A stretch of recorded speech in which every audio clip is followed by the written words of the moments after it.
Kag sa numero 1 sa mga balita subong adlaw, duha ang pilason sa natabo nga sunog sa Barangay Singcang-Airport sa Bacolod City. Kaina sang kaagahon, 4 ka mga balay nagkalahalitan.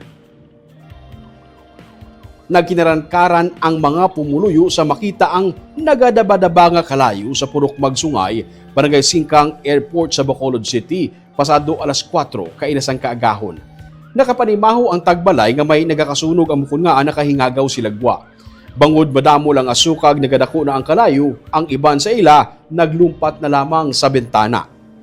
Nakaangkon sang pilas kag paso ang duha ka mga persona sa natabo nga sunog.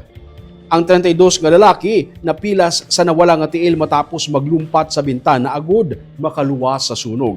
Samtang nakaangkon naman sang second degree burn sa tiyan ang 8 ka tuig nga bata nga babayi. Base sa report sa Bacolod BFP, 1 ka balay ang totally destroyed kag 3 ang partially damaged. Ginabulubanta, yara sa 270,000 pesos ang kahalitan sang sunog.